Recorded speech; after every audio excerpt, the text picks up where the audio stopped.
एक छोटे से गांव में रामलाल नाम का एक बुजुर्ग व्यक्ति रहता था। उसकी बहू पद्मा की शादी को अभी 1 साल भी नहीं हुआ था। पद्मा के बाल बहुत ही लंबे, घने और काले थे, कमर से भी नीचे तक लहराते हुए। जब भी वह बाल खोलकर घर के काम करती तो सबकी नजरें उस पर टिक जाती। सास सावित्री देवी शुरू में तो बहू की तारीफ करती।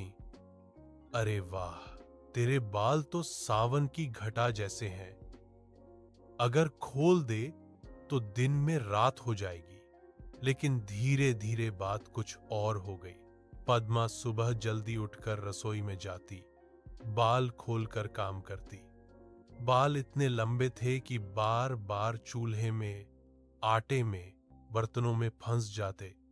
कभी बाल चाय में गिर जाते, कभी सब्जी में, कभी रोटी पर चिपक जाते। घर में सबको परेशानी होने लगी।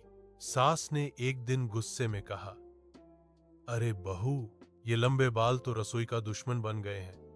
बालों में तो पूरा आटा, मसाला, तेल सब लगा रहता है, जरा बाल बांध तो लिया कर। पद्मा ने मुस्कुराकर जवाब दिया, जी माँ जी, मैं तो सोचती हूँ कि मेरे पति को मेरे लंबे बाल बहुत पसंद है।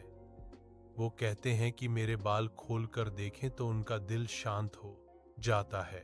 सास ने भौहें चढ़ाईं।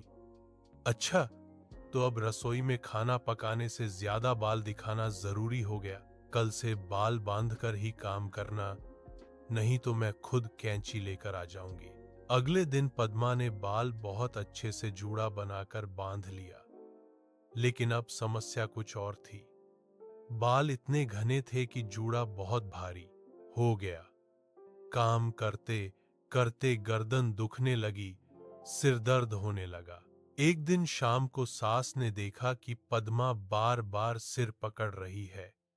पूछा तो पद्मा बोली, माँ जी, बाल बांधने से सिर में इतना दर्द हो रहा है कि काम ही नहीं हो पा रहा। सास ने थोड़ी देर सोचा और फिर हंसते हुए बोली, अच्छा बहू, समझ गई। न तो बाल खुला छोड़ना ठीक, न ही बहुत कसकर बांधना। कल से एक मध्यम साइज का पोनीटेल बना लिया कर, न ज्यादा ढीला न ज्यादा टाइट।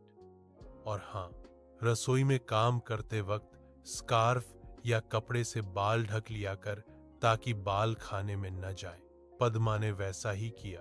धीरे धीरे सास बहू में समझदारी बढ़ी। सास ने भी बहू के बालों की देखभाल करना शुरू कर दिया।